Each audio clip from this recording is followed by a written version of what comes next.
बिस्मिल्लाहिर्रहमानिर्रहीम। Welcome to the first class of CFEP 1 advance accounting and financial reporting. हमारे साथ यहाँ मेजोरिटी स्टूडेंट्स हैं जो कि IKS के अपकमिंग दिसंबर अटेम्प्ट के लिए होंगे। कुछ स्टूडेंट्स ऐसे भी होंगे जिनकी अटेम्प्ट कोई 1.25 साल बाद 1.5 साल बाद बन रही होंगी।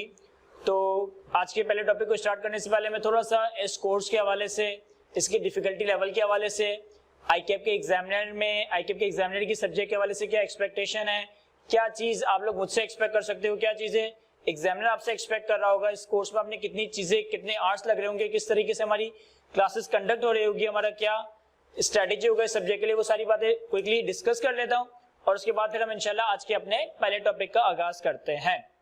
देखें, CFEP 1 that is advance accounting and financial reporting.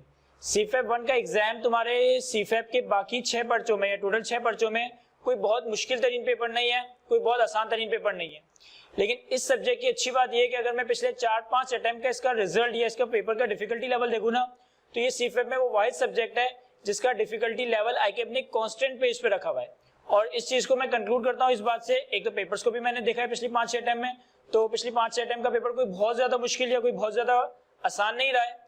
और पिछली 5-6 अटेम्प्ट में इसका रिजल्ट बड़ा कंसिस्टेंट रहा है, अराउंड 30-35% के दरमियानी CFEP 1 एडवांस अकाउंटिंग का रिजल्ट आ रहा है पिछले 4-5 अटेम्प्ट से, as compare to other paper. बाकी सब्जेक्ट्स में जनरली क्या होता है कि किसी अटेम्प्ट में मुश्किल पेपर आ गया तो रिजल्ट परसेंटेज कम हो जाता है, किसी अटेम्प्ट में आसान पेपर आ गया तो पासिंग परसेंटेज काफी ज्यादा बढ़ जाता है। लेकिन CFEP 1 की अच्छी बात यह है कि इसका डिफिकल्टी लेवल IKEP ने मेंटेन कर रखा है पिछली 4-5 अटेम्प्ट में। उससे पहले कोई अलग बात है, लेकिन पिछली 4-5 अटेम्प्ट में इसका डिफिकल्टी लेवल एक कांस्टेंट पेज पे रखा गया है और 30-35% के दरमियान इसका एक पासिंग रिजल्ट आ रहा होता है। कोर्स कवरेज के हवाले से CFEP 1 का ये सब्जेक्ट बाकी सारे CFEP के सब्जेक्ट में सबसे ज्यादा लेंथी सब्जेक्ट है। तुम्हारी क्लास आवर्स की टर्म में ये सब्जेक्ट सबसे ज्यादा टाइम खाने वाला है। तुम्हारी सेल्फ स्टडीज, तुम्हारी प्रैक्टिस के लिए ये सब्जेक्ट तुम्हारे सबसे ज्यादा टाइम ले रहा होगा और इसमें नंबर ऑफ कॉन्सेप्ट्स या नंबर ऑफ डिटेल्स बहुत ज्यादा है। इस सब्जेक्ट में कितनी हमने कवरेज करनी है एज कम्पेयर टू कि आप FR1 या FR2 लेवल पे कितनी कवरेज कर आए हो, इसको अगर मैं कंपैरिजन के लिए एक बात कहूँ ना कि लाइक अगर मैं FR1 के सारे कॉन्सेप्ट्स को जॉट डाउन करूँ ना तो ये कोई 150 से 200 कॉन्सेप्ट्स बनेंगे। FR2 के सारे कॉन्सेप्ट्स को मैं जॉट डाउन करूँ ना तो ये कोई 200-180 के करीब कॉन्सेप्ट्स बनेंगे। लेकिन अगर मैं FFR के सारे अकाउंटिंग के कॉन्सेप्ट्स को एक जगह जॉट डाउन करूँ ना तो ये कोई मेरे पास 1800 से 2000 कॉन्सेप्ट्स बन रहे होंगे। यानी कि आपने जो कुछ FR1 में पढ़ा वो सब कुछ यहाँ टेस्ट होगा, जो कुछ आपने FR2 में पढ़ा वो सब कुछ यहाँ पे टेस्ट होगा।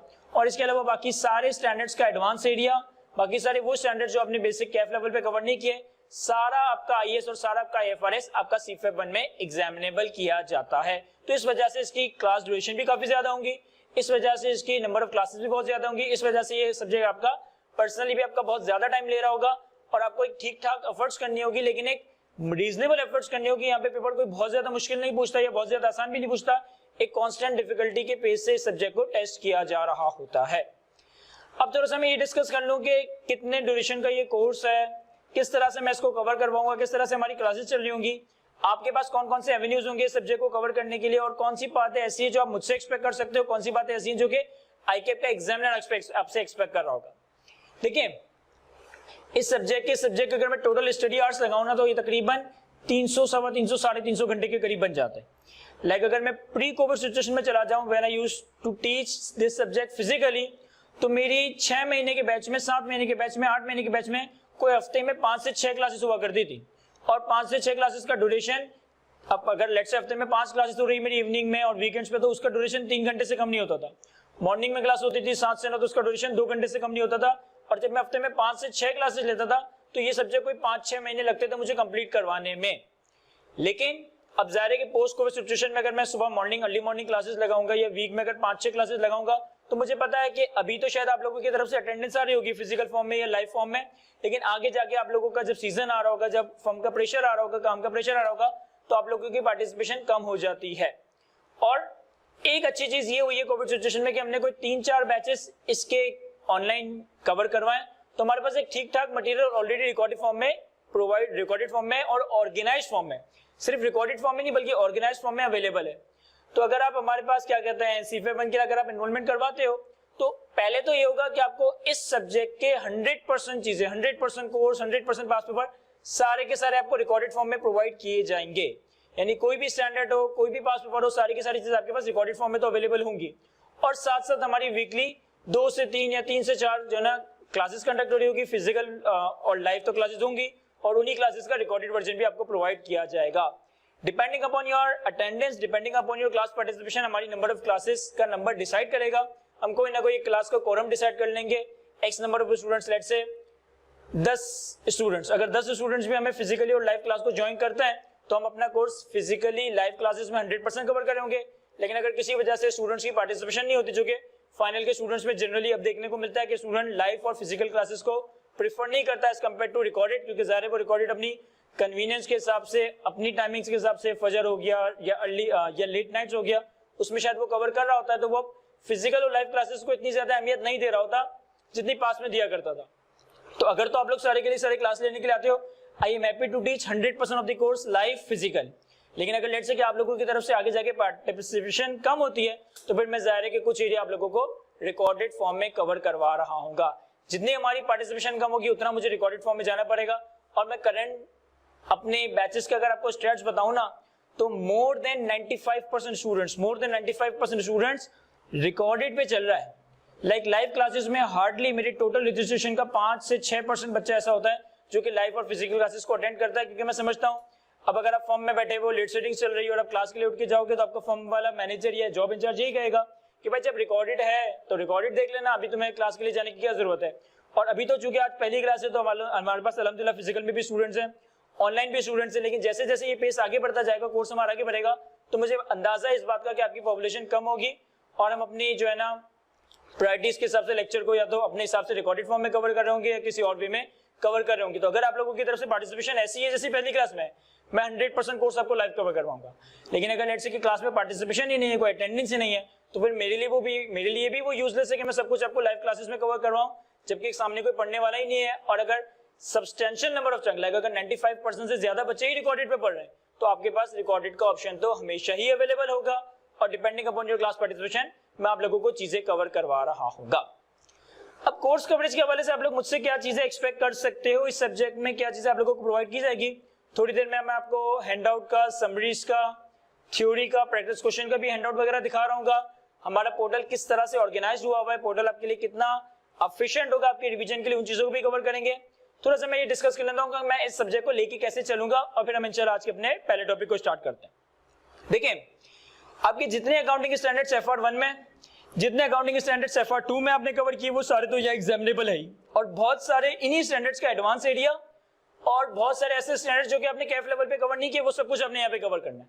लाइक IFRS 9 आपने FR2 में भी कवर किया है, लेकिन आपने FR2 में IFRS 9 का कोई हार्डली 5% एरिया कवर किया है, उसका रिमेनिंग 95% एरिया आपको CA फाइनल में कवर करवाया जाएगा। कंसोलिडेशन आपने कैफ लेवल पे भी कवर किया है, लेकिन यहाँ पे आप कंसोलिडेशन के एक अलग ही लेवल पे आओगे, अलग ही लेवल से कंसोलिडेशन के साथ देखोगे। फिर कुछ नए अकाउंटिंग के स्टैंडर्ड्स देखोगे, जिसमें हमारे पास IFRS 2 है, शेयर बेस्ड पेमेंट, जिसमें हमारे पास IAS 19 है, एम्प्लॉय बेनिफिट्स, और ये सारी चीजें आपके इस CA फाइनल के कोर्स में कवर करवाई जाएंगी। ठीक है, मेरा कवरेज करवाने का तरीका ये होगा कि हम कोई भी स्टैंडर्ड जब पिक करेंगे, फॉर एग्जांपल कि आज मैं अपना कोर्स स्टार्ट करूंगा IFRS 9 से, दैट इज फाइनेंशियल इंस्ट्रूमेंट। तो IFRS 9 के जितने कॉन्सेप्ट्स हैं, IFRS 9 के जितने कॉन्सेप्ट्स हैं जो कि एग्जामिनेबल हैं, जो कि आपकी स्टडी पैक में, जो कि आपके कोर्स आउटलाइन में डिफाइंड है, 100% कोर्स आपको इस 100% कॉन्सेप्ट आपको इस कोर्स के साथ कवर करवाया जाएगा, आइदर लाइव फॉर्म में, आइदर रिकॉर्डेड फॉर्म में। प्लस इससे अदर प्रोफेशनल बॉडीज के पास पेपर्स, ACC, ISW के, कुछ मैंने इंटरनेशनल IFRS के रजिस्ट्रेशन वगैरह ली हुई है, जिसमें मेरे पास अच्छा खासा मटेरियल IFRS बॉक्स का है, और आपके ICAP के पिछले 25 से 26 अटेम्प्ट के सारे पास पेपर्स इंशाल्लाह आप लोगों को कवर करवाए जा रहे होंगे। और एक और चीज, हमारे पास जो IFRS की इलस्ट्रेटिव एग्जांपल्स हैं, हमारे पास हर स्टैंडर्ड की, हमारे पास हर एग्जांपल्स की जो इलस्ट्रेटिव एग्जांपल्स होती हैं, वो सारी एग्जांपल्स आपको कॉन्सेप्चुअल इंशाल्लाह क्लास में ही कवर करवाई जा रही होगी। हर स्टैंडर्ड की एक्सटेंसिव प्रैक्टिस कर रहे होंगे, हर स्टैंडर्ड के maximum number of practice questions, सारे के सारे ICAP के पास पेपर्स, ACC, ICW के पास पेपर्स, और इंटरनेशनल बॉडीज वगैरह के हम सवालों को क्लास में देखेंगे। तो मैं आपको ये गारंटी कर सकता हूं कि अगर आपने सिर्फ मेरी क्लासेस ही प्रॉपर्ली अटेंड कर ली ना, आपको कोई एडिशनल पास पेपर, आपको कोई एडिशनल एक सवाल, आपको कोई एडिशनल एक पीस ऑफ पेपर भी देखने की जरूरत नहीं है। जो कुछ आपको क्लास में कवर करवाया जा रहा है वो मोर देन इनफ होगा। बस उन्हीं चीजों को अच्छे से हमने कवर कर लिया, उन्हीं चीजों को अगर हमने अच्छे से ग्रैस्प कर लिया, तो इंशाल्लाह आपका ये पेपर मैनेज हो जाएगा। अब बात करता हूं इस कोर्स के साइज की। एक तो मैंने आपको नंबर ऑफ कॉन्सेप्ट्स बताया कि जहां तुम FR1 में FR2 में कोई 150-200 कॉन्सेप्ट्स पढ़ते थे, वहां तुम्हें CA final, advance financial accounting and reporting में कोई 1800 से 2000 कॉन्सेप्ट्स कवर करने हैं। तो इससे अंदाजा लगा लो कि सब्जेक्ट की साइज क्या होगी। और अगर मैं अपने सारे रिकॉर्डेड लेक्चर्स को लिस्ट डाउन करूं ना, तो मेरे पास कोई टोटल नंबर ऑफ लेक्चर्स बनते हैं अराउंड 200। सारे लेक्चर्स को मैंने ऑर्गेनाइज में रखा हुआ है, वो मैं आपको थोड़ी देर में पोर्टल पे विजिट भी करवाऊंगा। तो total number of lectures approximately बनते हैं 200 के करीब। अब 200 लेक्चर्स का मतलब है कि ये काफी लेंथी कोर्स है। अगर मैं ये 200 लेक्चर्स क्लास में कवर करवाऊं तो एक क्लास हमारी तकरीबन 2.5-3 घंटे की हो रही होती है, और इसका मतलब है कि कोई 350-400 घंटे के करीब की क्लासेस बन रही होंगी। लेकिन आपके पास जो लेक्चर रिकॉर्डेड फॉर्म में अवेलेबल होगा ना, वो हार्डली आपका पौने घंटे या 1 घंटे का होगा, क्योंकि जब हम क्लासेस में कवर करवाते तो हमारा बहुत सारा टाइम कॉपी करने में वेस्ट हो रहा होता है, बहुत सारा टाइम मैं स्टूडेंट्स को सॉल्व करने के लिए दे रहा होता हूं। तो रिकॉर्डेड लेक्चर्स में वो वाला टाइम नहीं काउंट किया गया। रिकॉर्डेड लेक्चर में सिर्फ और सिर्फ कॉन्सेप्ट्स और प्रैक्टिस क्वेश्चंस कवर करवाए गए। कॉपी करने का टाइम और सवाल को सॉल्व करने का टाइम रिकॉर्डेड लेक्चर्स में हमने ऑलरेडी क्रॉप कर दिया है। तो रिकॉर्डेड लेक्चर्स आपके पास अराउंड 200 आवर्स के करीब आ रहे होंगे। मेजॉरिटी ऑफ द स्टूडेंट जो कि रिकॉर्डेड भी जा रहे होंगे आने वाले वक्तों में, उनके लिए सजेशन ये है कि आप जिस भी अटेम्प्ट के लिए खुद को प्रिपेयर कर रहे हो ना, अपने लिए एक डेडलाइन सेट कर लेना।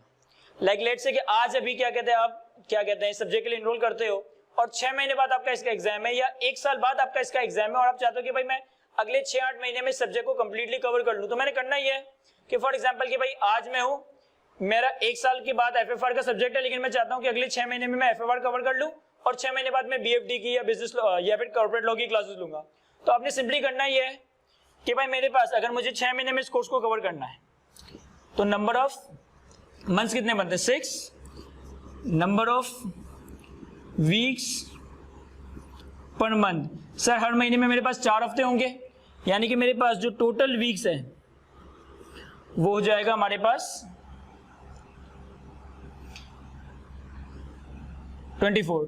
टोटल 24 हफ्ते हैं जिसमें आपको ये सारे लेक्चर्स अगर लेट से कवर करने हैं। तो अब आपने देखा कि भाई मेरे पास अगर 200 लेक्चर्स है, और अगर मुझे अगले 24 हफ्तों में 200 लेक्चर्स कवर करने हैं, तो आई गेस कि आपको एक हफ्ते में ऑन एन एवरेज 8 से 10 लेक्चर्स कवर करने होंगे। अब एक हफ्ते में 8 से 10 लेक्चर्स बाजार सुनने में तो ज्यादा मुश्किल लग रहा है, लेकिन ये मुश्किल है नहीं, ये प्रैक्टिकलेबल है, ये डुएबल है। रीजन बीइंग कि ये जो लेक्चर्स है ना, ये कोई 1.5 घंटे, 2 घंटे, 3 घंटे, 2.5 घंटे के लेक्चर्स नहीं है। इसमें मेजॉरिटी ऑफ द लेक्चर्स आधा घंटा, पौने घंटे का होगा। सिर्फ एक कंसोलिडेशन का टॉपिक ऐसा है जिसमें आपको लेक्चर शायद 1.5 घंटे का, 2 घंटे का मिल जाए, क्योंकि कंसोलिडेशन का एक एक सवाल ही इतना टाइम ले रहा होता है। अदरवाइज जो हमारे बाकी सारे लेक्चर्स हैं वो हार्डली पौने घंटे, 1 घंटे के होंगे। तो आप एक दिन में एक लेक्चर भी देखो तो एक हफ्ते में 8-10 लेक्चर देखना कोई बड़ी बात नहीं है। वीकेंड पे आप एक से ज्यादा लेक्चर देख सकते हो। आपकी क्या कहते हैं, कोई लीव्स वगैरह आती है, कोई भी पब्लिक हॉलिडे वगैरह आती है, उसमें आप ज्यादा लेक्चर्स देख सकते हो। तो 200 लेक्चर्स को अगले 24 हफ्ते में देखना प्रैक्टिकली डुएबल है। 1 साल तक इस कोर्स को ड्रैग ना भी करो, तुम अगले 6-7 महीने में इस कोर्स को इजीली मैनेज कर सकते हो।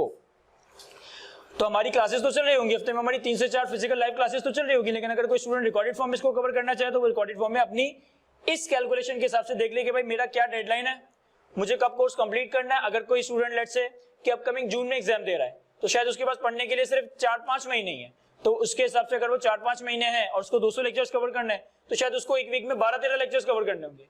अगेन एक वीक में 12-13 लेक्चर्स भी कवर करना डुएबल है।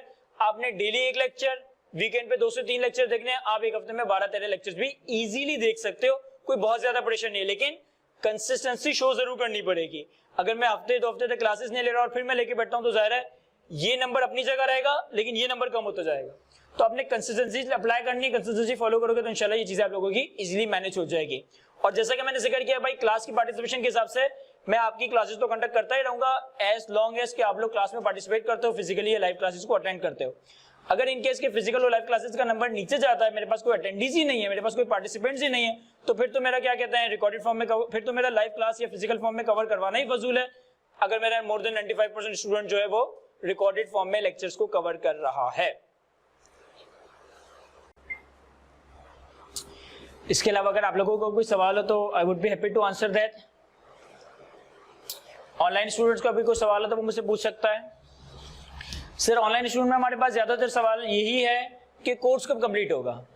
देखिए, इस फॉर्म में जब लेक्चर कवर करवाया जा रहा होता है कि आपके पास 100% कोर्स रिकॉर्डेड फॉर्म में तो अवेलेबल है, और साथ साथ आपकी लाइव और फिजिकल क्लासेस कंडक्ट की जा रही होगी, तो समझ लो कि the day you are enrolled 100% course मेरे पार्ट पे तो कंप्लीट हो गया। अब आपने 100% कोर्स को कवर करना है और उसके लिए मैंने आपको क्या बनाया कि आपको एक प्रॉपर टाइम टेबल बनाना होगा कि भाई अगर मुझे 200 लेक्चर्स कवर करने हैं इतने महीनों में, इतने हफ्तों में, तो मेरा हर हफ्ते का टारगेट क्या है और उस हर हफ्ते के टारगेट को कंसिस्टेंटली फॉलो करना होगा। तो जैसे ही आपकी एनरोलमेंट होगी आपके पास तो सारा का सारा लोड आ जाएगा, आप उसे अपने पेस पे एक अपनी फ्रीक्वेंसी अपने टाइम टेबल के हिसाब से कवर कर रहे होंगे। अगर हम क्लास पार्टिसिपेशन शो करते हैं, जो कि मुझे पता है कि क्लास पार्टिसिपेशन अनफॉर्चुनेटली शो नहीं हो रही होगी, अगर हम क्लास पार्टिसिपेशन शो करते हैं तो इंशाल्लाह पेपर से 2 महीने पहले आपका ये कोर्स कंप्लीट हो जाएगा। इसके अलावा कोई सवाल हो?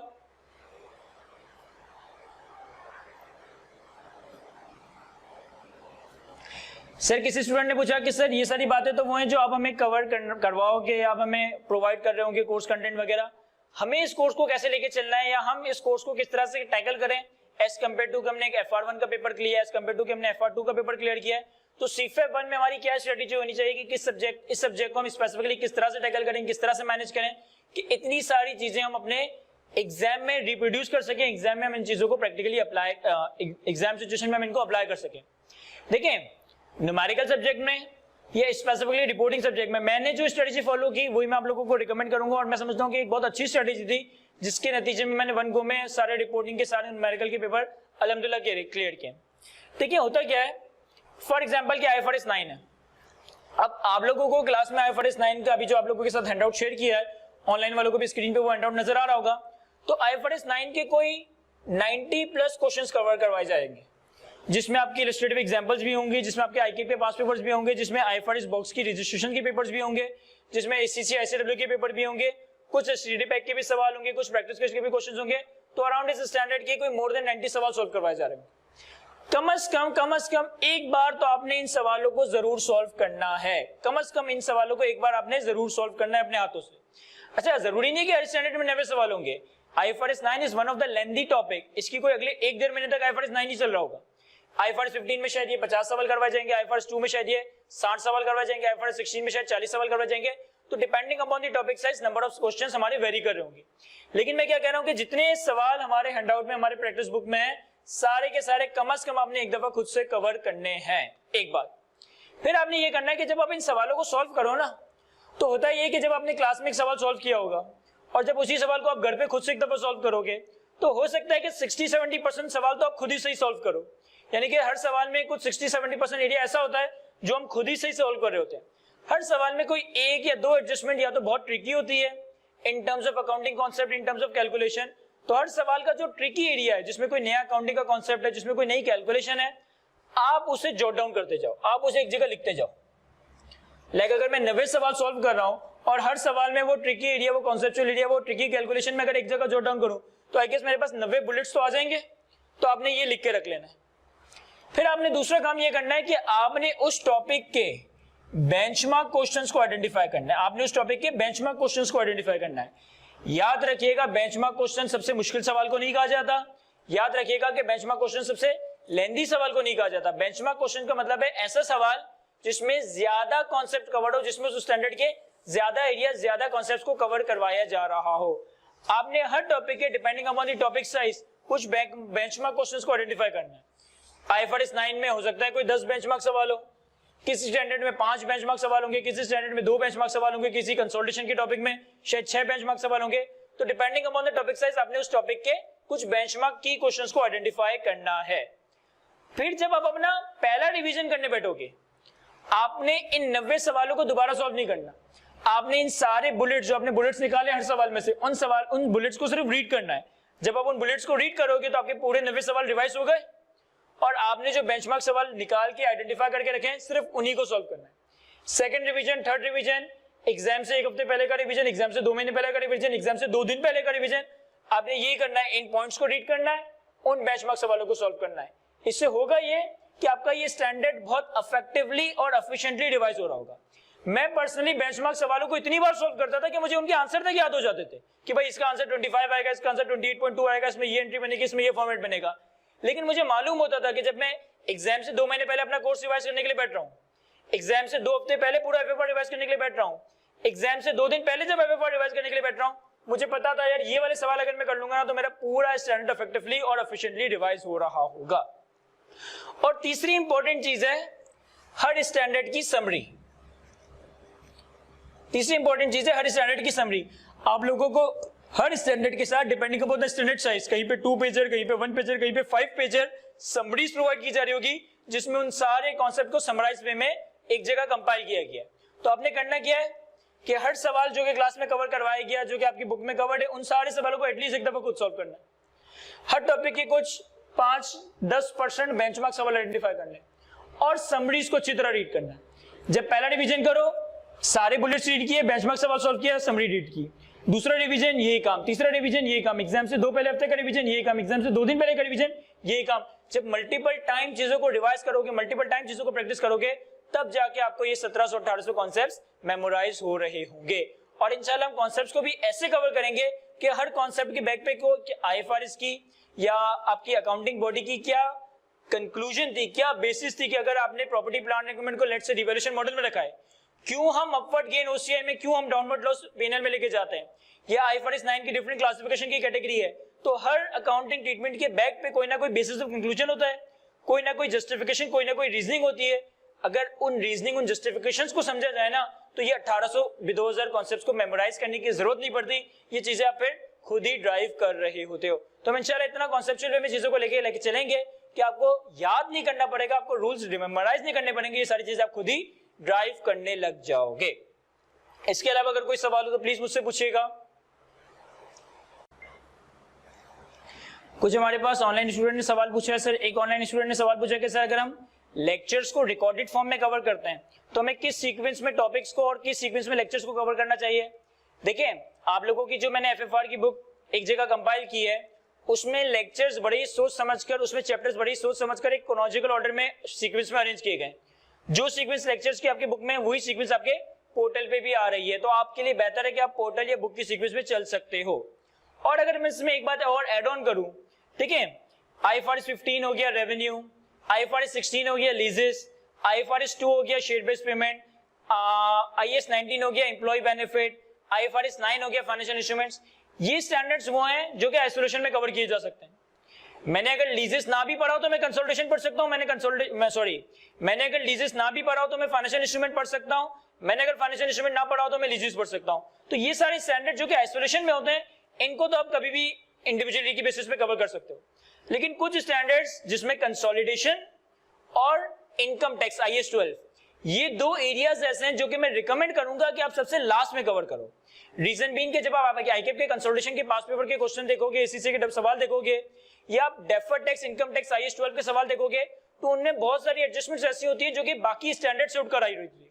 इसी तरह IAS 8 statement of changes in equity, ये 3 स्टैंडर्ड्स, कंसोलिडेशन, आईएएस 12 और आईएएस 8, ये 3 स्टैंडर्ड्स ऐसे हैं जिसमें बाकी स्टैंडर्ड्स की एडजस्टमेंट टेस्ट की जा रही होती है। तो अगर मैं बाकी स्टैंडर्ड्स को पढ़े बगैर इन एरियाज को टच करूंगा ना, तो होगा ये कि सवाल को सॉल्व करवाते वक्त मुझे बहुत सारी एडजस्टमेंट्स को स्किप करना पड़ा होगा और इफेक्टिवली सवाल में कोई जान ही नहीं बचेगी। तो बेहतर है कि पहले सारे आप इन स्टैंडर्ड्स को कवर करो, उसके बाद कंसोलिडेशन, उसके बाद इनकम टैक्स, उसके बाद आईएएस के stand IAS 8 that is changes in accounting policy, accounting estimate and accounting error.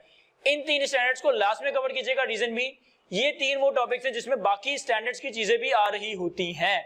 तो बाकी आप बुक की सीक्वेंस को लेकर चल सकते हो, पोर्टल की सीक्वेंस को लेकर चल सकते हो, इंशाल्लाह चीजें आप लोगों की अच्छे से मैनेज हो रही होगी।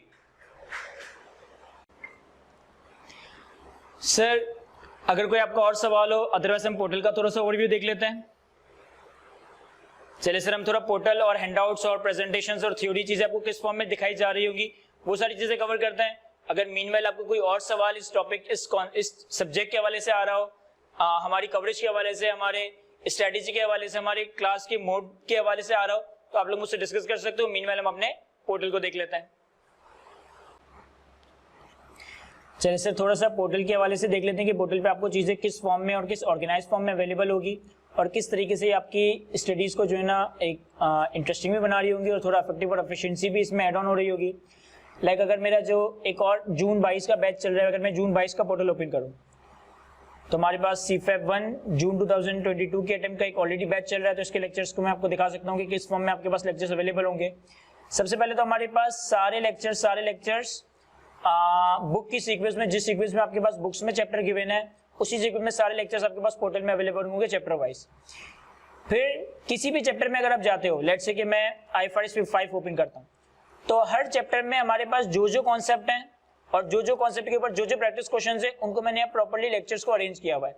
लाइक अगर हमें कोई भी कॉन्सेप्ट देखना हो तो मैं हर लेक्चर को देखकर सर्च नहीं करना पड़ेगा। अगर मुझे कोई change in plan to sell का कॉन्सेप्ट देखना है IFRS 5 में तो डायरेक्टली मैं उसका लेक्चर ओपन करके वो कॉन्सेप्ट कवर सकता हूँ। एक ऑर्डर में तो इसको अरेंज किया गया है, लेकिन इनको प्रॉपर्ली नाम देकर ऑर्गेनाइज वे में भी एलोकेट किया गया ताकि आपको कोई कॉन्सेप्ट स्पेसिफिक देखना हो, कोई कॉन्सेप्ट स्पेसिफिकली कवर करना हो तो आपको सारे लेक्चर्स में उससे सर्च ना करना पड़े। फिर इस टॉपिक की आईकेप के जो सवाल है ना वो भी यहीं पे आ रहे हैं। लाइक IFRS 5, समर 14, विंटर 2009 और समर विंटर 17 में टेस्ट हुआ है तो इसके लेक्चर्स भी यहाँ पे आ रहे हैं। तो इस टॉपिक से पर्टेनिंग जितना भी कॉन्सेप्ट है, जितने भी प्रैक्टिस क्वेश्चंस हैं, जितने भी आईकेप के सवाल है वो आपको IFRS 5 में मिल जाएंगे। सेम इसी तरह अगर मैं IAS 19 खोलूं तो IAS 19 के सारे कॉन्सेप्ट्स, उनके आईकेप के पास पेपर्स, कॉन्सेप्ट्स, IFRIC इससे कनेक्टेड, इसमें टर्मिनेशन बेनिफिट का कॉन्सेप्ट, ये सारी चीजें आपको हर चैप्टर के अंदर ऑर्गेनाइज फॉर्म में मिल रही होगी। और अगर आप देखें ना तो कोई भी लेक्चर मेरा 1 घंटे से ज्यादा का नहीं है। लाइक अगर यहाँ पे IAS 19 है तो हमारे पास lecture 26 minute, 38 minute, 24 minute, 18 minute, यानी कि मेरे हार्डली जो लेक्चर होगा ना वो कोई मुश्किल से कोई लेक्चर ऐसा होगा जो पौने घंटे से या घंटे से ज्यादा का हो। हाँ, कंसोलिडेशन की अगर लेक्चर्स की मैं बात करूँ, लाइक हमारे पास यहाँ पे ग्रुप फाइनेंशियल स्टेटमेंट्स आ रहा है, ये कंसोलिडेशन का एरिया है। कंसोलिडेशन के लेक्चर्स का जो ड्यूरेशन है वो हमारी शायद घंटा 1.5 घंटा से ज्यादा होगा। रीजन बीइंग कि कंसोलिडेशन का एक एक सवाल कोई घंटा 1.5 घंटा ले रहा होता है, तो ये वाले लेक्चर सिर्फ वो हैं जो कि 1 आवर से ज्यादा होंगे। बाकी सारे लेक्चर्स आपके हार्डली 45 मिनट टू 1 आवर के होंगे या उससे कम के ही होंगे। फिर एक और चीज जो मैंने कि इस बैच में की और इंशाल्लाह मैं इसको कंटिन्यू करूंगा और आगे आप लोगों को और भी इस फॉर्म में चीजें प्रोवाइड की जाएगी कि मैंने टॉपिक के साथ साथ तो उनके आईकेप के पास पेपर्स कवर करवाई हैं, एक काम ये भी कवर किया है कि हर अटेम्प्ट का पेपर आपके पास अटेम्प्ट वाइज भी प्रेजेंट होगा। लाइक अभी तो मेरे पास सिर्फ 3 अटेम्प्ट के पेपर आ रहे हैं और वक्त के साथ साथ में चीजें इसमें बढ़ाता जाऊंगा कि अगर आप कोई भी आईकेप का रैंडम पेपर उठाते हो और आप कोई भी रैंडम पेपर से कोई भी रैंडम सवाल सॉल्व करना चाहते हो तो वो भी आपको यहाँ पे पास पेपर वाइज सॉल्यूशन उसका अवेलेबल होगा। लाइक अगर मैं समर 2021 का सॉल्यूशन देखना चाहता हूँ तो समर 2021 के सवालों के सॉल्यूशन की वीडियोस यहाँ पे मौजूद है। इसी तरह अगर मैं विंटर 19 के सवालों के सॉल्यूशन देखना चाहता हूँ तो विंटर 19 के सवालों के सॉल्यूशन की वीडियोस यहाँ पे मेरे पास ऑर्गेनाइज में प्रेजेंट है। तो अगर कोई बंदा कभी टॉपिकल चलता है तो वो टॉपिक को कवर कर रहा होगा, उसके पास पेपर्स देख रहा होगा। कोई बंदा ईयरली पास पेपर सॉल्व कर रहा है तो उसे ईयरली भी चीजें मिल जाएंगी। यानी कि जितना मैक्सिमम पॉसिबल हमारे लिए पॉसिबल था कि मैं इसे आपके लिए कन्वीनियंट बना सकूं, ऑर्गेनाइज फॉर्म में प्रेजेंट कर सकूं, आपको पढ़ते हुए बोरियत ना हो रही हो, आपको ऐसा लगे जैसे आप कोई सीरीज या कोई इस तरह की चीज फॉलो कर रहे हो कि हर एक कॉन्सेप्ट के बाद अगले लेक्चर में नया कॉन्सेप्ट, अगले लेक्चर में नया प्रैक्टिस क्वेश्चन, अगले लेक्चर में एक नया आईकेप का सवाल इंशाल्लाह आप लोगों को देखने को मिल रहा होगा, जिससे आपकी स्टडीज काफी ज्यादा इफेक्टिव और एफिशिएंट होगी और ये पेपर आपको क्लियर करने में काफी ज्यादा हेल्प हो रही होगी। इसके बाद अगर मैं थोड़ा सा अपने हैंडआउट वगैरह की फॉर्म आपके साथ डिस्कस करूं कि हैंडआउट वगैरह हमारे पास किस फॉर्म में होंगे। लाइक ये मैंने अपने पास एक IFRS 15 का हैंडआउट ओपन किया है। तो सबसे पहले आपके पास हैंडआउट में IFRS 15 से पर्टेनिंग जितनी थ्योरी वाला एरिया है उसे मैंने प्रॉपर प्रेजेंटेशन की फॉर्म में, डायग्राम्स की फॉर्म में, बुलेट्स की फॉर्म में, डिसीजन डायग्राम, ट्री डायग्राम की फॉर्म में प्रेजेंट किया है, जो इंशाल्लाह आप लोगों की स्टडीज को काफी ज्यादा इंटरेस्टिंग बना रहा होगा। कुछ जगहों पे डायग्राम्स वगैरह की फॉर्म में, ट्री डायग्राम्स की फॉर्म में, डिसीजन डायग्राम्स की फॉर्म में चीजों को कवर किया है ताकि आपको पढ़ने में मजा भी आ रहा हो। और फिर हर चैप्टर के बाद उसकी थ्योरी के बाद उसके प्रैक्टिस क्वेश्चंस आ रहे होंगे। प्रैक्टिस क्वेश्चंस में मैक्सिमम एक्सटेंसिव कवरेज की गई है। इसमें कुछ इंटरनेशनल बॉडीज की भी सवाल है, इसमें आपकी आईकेप की स्टडी टेक्स्ट की भी सवाल है, इसमें IFRS की इलस्ट्रेटिव एग्जांपल्स भी रखी गई हैं, इसमें आईकेप की सवाल भी आ रहे होंगे लेटर स्टेज पे। फिर मैंने कुछ फर्म्स की प्रैक्टिस मटेरियल से लाइक इसमें वीडियो IFRS इन प्रैक्टिस के कुछ सवाल रखे हैं। आईकेप के पास पेपर, हर टॉपिक का जो आईकेप का रेलेवेंट पास पेपर है वो इसी तरह टॉपिक वाइज इसको प्रॉपर्ली अरेंज किया गया है। इसके बाद हर स्टैंडर्ड की आपके पास कुछ समरीज आ रही होंगी, 2 पेजर, 3 पेजर, 4 पेजर। अब जैसे IFRS 15 है तो ये मेरे पास समरी आ रही है जिसमें सारे IFRS 15 के कॉन्सेप्ट को मैंने प्रॉपर्ली समराइज करने की कोशिश की है, जो कि आपके रिवीजन के लिए किया गया है ताकि आपका रिवीजन इफेक्टिव होगा। और मैं मानता हूं कि जितना अच्छा मेरा रिवीजन, जितना इफेक्टिव मेरा रिवीजन होगा ना, उतने ही मेरे पासिंग परसेंटेजेस इंक्रीज हो रहे होंगे। तो ये हमारे पास क्लास का डेकोरम चलेगा और इस तरीके से हमारे पास स्टडी मटेरियल प्रोवाइडेड होगा। इस तरीके से आपको सारा का सारा course content physical live classes में कवर करवाया जाएगा और 100% ऑफ द कोर्स आपके पास इंशाल्लाह रिकॉर्डेड फॉर्म में भी अवेलेबल होगा।